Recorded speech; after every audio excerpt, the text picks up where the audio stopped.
আমলটা করতে কোনো মিসকিনকে কোনো সাইলকে গলা ধাক্কা দিবেন না। আল্লাহ তৌফিক দান করুন।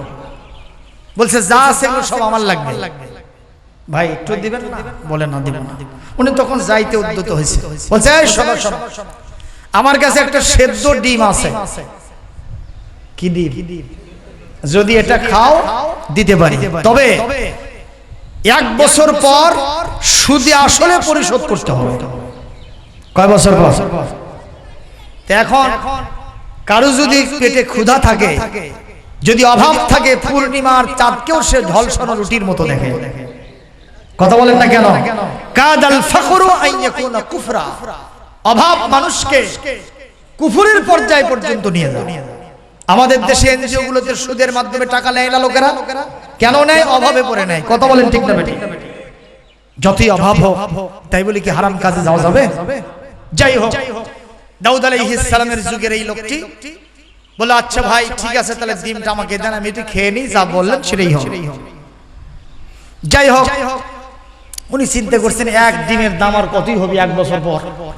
কথা বলতে গেল উনি তখন এই ডিমটা সুন্দর করে খাইয়ে ফেলছে, খেয়ে ওখান থেকে চলে গেছে। ঠিক 1 বছর পর এই লোক গিয়ে হাজির। কোন লোক? যে লোক ডিম দিয়েছে। সে বলছে ভাই টাকা দাও। কিসের টাকা? বলে ডিম খাইছিল আর সুদে আসলে দাও। কত টাকা দিতে হবে? বলে শোনো, যে ডিম তোমারে দিয়েছিলাম এই ডিম থেকে অন্তত একটা বাচ্চা ওই 1 বছর আগে ফুটতো, আর সেই বাচ্চাটা আবার মুরগি হতো, সেখান থেকে আরো 20টা ডিম দিত, তারপরে প্রত্যেকটা ডিম থেকে আরো একটা করে বাচ্চা হতো, আবার তারা প্রত্যেকে অন্তত 20টা করে ডিম দিত। এইভাবে হতে হতে আমি যা দেখেছি 440টা মুরগির দাম আমি তোমার থেকে পাই। কত কত? 440টা মুরগির দাম আমি তোমার থেকে কমাস কম পাবো। জোরে বল আল্লাহু আকবার।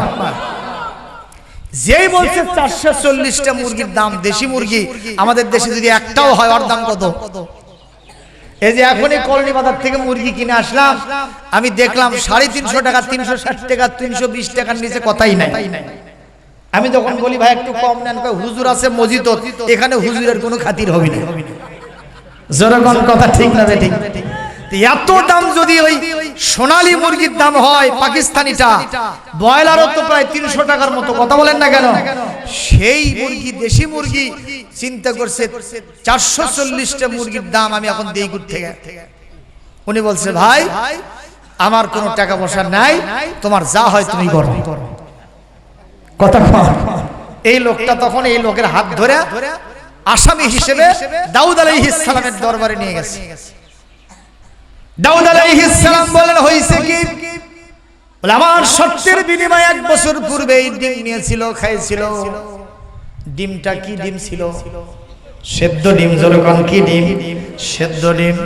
দাউদ আলাইহিস সালাম সঙ্গে সঙ্গে বললেন তুমি কি শর্ত মেনে নিয়ে ডিম খাইছে? বলে হ্যাঁ। তাহলে শর্ত অনুযায়ী তোমাকে তো টাকা দিতেই হবে, 440টা মুরগির দাম কমাস কম দিতেই হবে। বলে আমার তো টাকা নাই, থাকার জন্য একটা বাড়ি আছে আর সামান্য বাড়ির উঠানে কিছু জমি আছে, তাছাড়া কিছুই নাই। বলে শোনো, কোনো খাতির হবে না, ওই বাড়ি আর জমি যা আছে সব ডিমওয়ালাকে দিয়ে দিতে হবে। দাউদ আলাইহিস সালাম কার নবী? কথা কয় না? কার নবী? শুধু নবী নয়, তিনি খলিফা ছিলেন, তিনি নবী ছিলেন, তিনি রাসূল ছিলেন। এখন তার সিদ্ধান্ত বাস্তবায়ন করতে গিয়া এই ভিটামাটি বাড়ি যা ছিল সব ডিমওয়ালাকে উনি দিয়ে দিলেন। সব কিছু যখন হারিয়ে গেছে, টালমাটাল পাগলের মতো মতি শূন্য হয়ে রাস্তাঘাটে ঘুরে ক্ষুধার জ্বালায় অস্থির হয়ে রাস্তার পাশে একদিন পড়ে আছে হযরতে সুলাইমান আলাইহিস সালামের কলিজার, কি বলে, দাউদ আলাইহিস সালামের কলিজার টুকরো সন্তান ভাবি পয়গম্বর হযরত সুলাইমান আলাইহিস সালাম ওদিক দিয়ে ঘোড়া দাবড়ায় যায়। সুলাইমান যদিও নবীর বেটা, বাদশার বেটা, রাসূলের বেটা, খলিফার বেটা, কিন্তু ন্যায় বিচার ছাড়া জীবনে কোনোদিন অবিচার তার সামনে ধরা দেয় নাই। মারহাবা কোন? আরো জোরে কোন মারহাবা। আর আমাদের দেশের যদি একটা চেয়ারম্যান মেম্বারের বেটা হয়, ওর গরমে ওই এলাকায় থাকা যায় না। ওর পেছনে 20 জন খালি মোটর সাইকেল নিয়ে ভিন ভিন করে ঘুরতেছে। এরকম জিরো মার্কা হিরো সন্তান আছে না না? আমার ভাইরা, সুলাইমান আলাইহিস সালামের সাথে কোনো বাহিনী থাকতো না। তিনি বাদশার ছেলে, নবীর ছেলে, রাসূলের ছেলে, খলিফার ছেলে। তারপরে আল্লাহর রহমতে তিনি একা একাই গরিব দুঃখীর অবস্থা অবজারভেশন করতেন। আর যার যে সমস্যা থাকতো তিনি আল্লাহর রহমতে সেটা মিটাই দিতেন। জোরে বলেন সুবহানাল্লাহ। উনি ঘোড়া থেকে আস্তে করে নামলেন, নেমে লোকটাকে হাতের উপরে উঠাইলেন। ভাই আপনার কি হয়েছে? হুঁশ নাই, ক্ষুধার্ত মানুষ তো, মাথায় পানি ঢেলে তাকে হুঁশ করা হলো। ভাইজান আপনার কি হয়েছে বলুন না। বলছে এই ঘটনা, আমার সব শেষ হয়ে গেছে, আমি সর্বশান্ত, আমি এখন কেমনে বাঁচি? আমার ভিটামাটি পর্যন্ত আপনার বাবা বিচার সালিশ করে ওই ডিম ওনাকে দিয়ে গেছে। বলে তোমার ডিমটা কি ডিম ছিল? বলে সেদ্ধ ডিম ছিল। ভালো কথা, ভালো কথা। আমার বাপই বিচার করছে? বলে শোনো শোনো, তোমাকে একটা বুদ্ধি দেই। কি? বলে আমি আমার বাপের দরবারে আগামীকাল থাকবো। তুমি এক ঝাঁকা সেদ্ধ ধান, সেদ্ধ ধান, কি ধান? আপনাদের দেশে সেদ্ধ ধান দিয়ে কি হয়? চাল হয়। এই কথা বেসন হয়। সেদ্ধ ধান দিয়ে কি বেসন হয়? এ জোরে বলা হয় না। সেদ্ধ ধান এক জায়গা নিয়ে গিয়া আমার বাপের দরবারে চতুর্দিকে খালি ছিটাবা। বলে তারপরে কি হবে? তারপরে যা হবে হবে।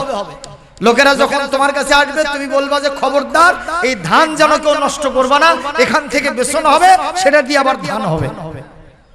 লোকদেরকে তুমি এই কথা বলবে না, আমি বাপের দরবারে বসে থাকবো। এই লোকটা তখন পরের দিনে এক ঝাঁকা সেদ্ধ ধান নিয়ে গিয়া সুলাইমান আলাইহিস সালামের দরবারে চতুর্দিকে খালি ছিটাইতেছে। সুলাইমান কয় কে রে, দেখ তো লোক কি ছিটায়। একজন এসে বলছে স্যার উনি সেদ্ধ ধান ছিটাচ্ছে। তুই কয় কি? করছে যে খবরদার এই ধান জান কেউ নষ্ট করো না, এখান থেকে বেসন হবে, সেটা দিয়ে আবার ধান হবে। তো সে পাগল ধরে নিয়ে তো ধরে নিয়ে আসছে। রে পাগলা, কেন সেদ্ধ ধান থেকে কোনদিন বেসন ধান হয়? কোনদিন বেসন হয়? সুলাইমান বললেন আব্বা যদি সেদ্ধ ধান থেকে বেসন না হয়, সেদ্ধ ডিম থেকে কেমনে বাচ্চা হয়? একটু জোরে বলবেন নাকি আল্লাহু আকবার। আব্বাজি আপনি নাকি গতকালকে ফয়সালা দিয়েছেন এই ডিমওয়ালাকে সুদে আসলে পরিশোধ করতে হবে। একটা ডিম থেকে বাচ্চা হবে, সেদ্ধ ডিম থেকে, সেখান থেকে আবার মুরগি হবে, সেখান থেকে ডিম হবে, সেখান থেকে মুরগি হবে, হতে হতে 440টা মুরগির দাম আপনি তাকে দিতে বলেছেন। আপনি কেন খেয়াল করেন নাই সেদ্ধ ডিম থেকে কখনো বাচ্চা ফোটে না? সঙ্গে সঙ্গে দাউদ আলাইহিস সালাম বললেন আব্বা আমি আগে থেকেই জানি বিচার ফয়সালার ক্ষেত্রে আমার থেকে আল্লাহ তোমাকেই বেশি জ্ঞান দিয়েছে। কোরআনে কারীমের সূরা আম্বিয়া, আল্লাহু আকবার জোরে কও, সূরা আম্বিয়া ৭৯ নম্বর আয়াতের অংশ। আল্লাহ রাব্বুল আলামিন বলেন ফাফাহামনা সুলাইমান وَكُلًّا آتَيْنَا حُكْمًا وَعِلْمًا। আল্লাহ রাব্বুল আলামিন বলেন দাউদ যদিও পয়গম্বর, আমার সুলাইমান যদিও পয়গম্বর হন নাই, নবী হন নাই, রাসূল হন নাই, কিন্তু বিচার ফয়সালার ক্ষেত্রে দাউদের চাইতে তার ছেলে সুলাইমানকে বেশি জ্ঞান আমি আল্লাহ নিজে দিয়েছিলাম। সুতরাং আজকের এই আলোচনা থেকে আমরা এই সিদ্ধান্ত উপনীত হলাম, ইসলাম ছাড়া ন্যায় বিচার পৃথিবীতে কেউ নিশ্চিত করতে পারবে না। জোরে কোন ঠিক না ঠিক? ইসলাম যদি কোনোদিন প্রতিষ্ঠিত হয়ে যায়, যত বড় নেতা হোক, মন্ত্রী হোক, যত বড় চেয়ারম্যান হোক, মেম্বার হোক, যত বড় নেতৃস্থানীয় লোক হোক, যত বড় বড় লোক মানুষ হোক, কোটিপতি হোক, ম্যানচেস্টার বিল্ডিং এর মালিক হোক, তার ছেলেও যদি অপরাধ করে তাকে হত্যার বদলে হত্যা করা হবে। চুরি করলে হাত কেটে দেওয়া হবে, অপবাদ দিলে 80টা দররা মেরে সাইজ করা হবে, জিনা করলে পাথর মেরে রক্ত মাংস হাড্ডি আকাশে বাতাসে উড়ায় দেওয়া হবে। জনগণ ঠিক কিনা? সুতরাং ইসলাম ধর্ম প্রতিষ্ঠিত হোক। আপনারা কি তা চান? কারা কারা চান দুহাত তুলে আল্লাহকে দেখা।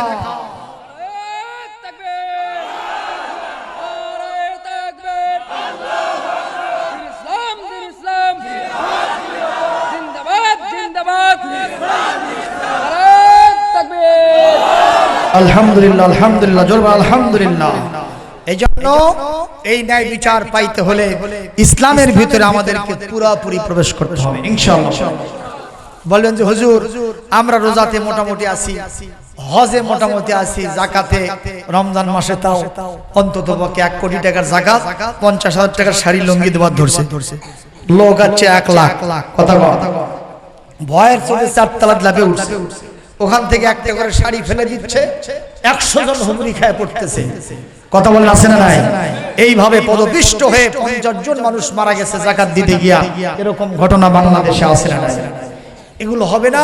ইসলাম প্রতিষ্ঠিত হলে যাকাত সরকারের মাধ্যমে বিতরণ করা হবে। সুবহানাল্লাহ। এরপরে আমরা রোজা পালন করলাম, এখন কি কি করতে পারি না? চুরি করলে হাত কেটে দিতে পারি না, জিনা করলে সঙ্গে সার করতে পারি না, দৌড়া মারতে পারি না, অপবাদ দিলে 80টা দৌড়া মারতে পারি না, মদ খাইলে আমরা 80টা দৌড়া মারতে পারি না, হত্যা করলে হত্যার বিনিময়ে হত্যা করতে পারি না।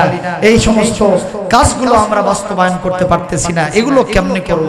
বলে এইটা করার জন্য, ইসলাম প্রতিষ্ঠার জন্য আমাদের প্রত্যেককে ইসলামী আন্দোলন করতে হবে। আমাদেরকে ইসলামী আন্দোলনকে প্রোভাইড করতে হবে। ইসলামী আন্দোলনের পথে আমাদের জীবন পার করতে হবে। আমরা ইসলামী আন্দোলন যদি করতে পারি, ইসলাম প্রতিষ্ঠার জন্য কাজ যদি করতে পারি, চেষ্টা যদি করতে পারি, এটাই আমাদের জন্য যথেষ্ট হবে। সুবহানাল্লাহ। বলবেন হুজুর এই কথা কোরআনে আছে? সূরা আনকাবুতের 69 নম্বর আয়াতে আছে। আল্লাহ পাক বলেন আল্লাযীনা জাহাদু ফিনা লানাহদিয়ান্নাহুম সুবুলানা। যারা আমার দ্বীন প্রতিষ্ঠার জন্য চেষ্টা করে, আমি আল্লাহ রাব্বুল আলামিন তাদের জন্য আমার সমস্ত রাস্তা খুলে দেই। আল্লাহ তৌফিক দান করুন। আমি আপনাদের সবাইকে ধন্যবাদ জানাই। যতটুকুনি আলোচনা করলাম আমি নিজেও যেন আমল করতে পারি, আমরা সবাই আমল করব ইনশাআল্লাহ। গ্রামবাসীকে ধন্যবাদ দিলাম। আর এখন আপনারা যে মাহফিলটা করেছেন, যুব সম্প্রদায় বলতেছে গান বাজনা করলে ছেলেরা বিভিন্ন জায়গা থেকে টাকা পয়সা পায়, নেতা নেত্রীরাও বেশি টাকা যায়। কথা বল ঠিক না বেঠিক? কারণ ওই যুবকগুলো তাদের হাতে গেলে তাদের আর কিচ্ছু লাগে না। ঠিক না বেঠিক বলে? সেই যুবকেরা আজকে ওইগুলো বাদ দিয়া এখানে ওয়াজের মাহফিলের আয়োজন করেছে। আমি গ্রামের যুবকদেরকে আমার বুকের সাথে বরণ করে নিলাম। তাদের জন্য আবারও বলছি প্লাস 100% মাঠ আমি তাদেরকে দিয়ে দিলাম। আল্লাহ তাদের সবাইকে জান্নাতি হিসেবে কবুল করুন। জোরে বলে আমিন। একটু সবাই মিলে পকেটে হাত দিবেন। এই মাহফিলটা করতে গিয়া তাদের অনেক খরচ হবে, সেই খরচটা বিয়ার করার জন্য আপনারা পকেটে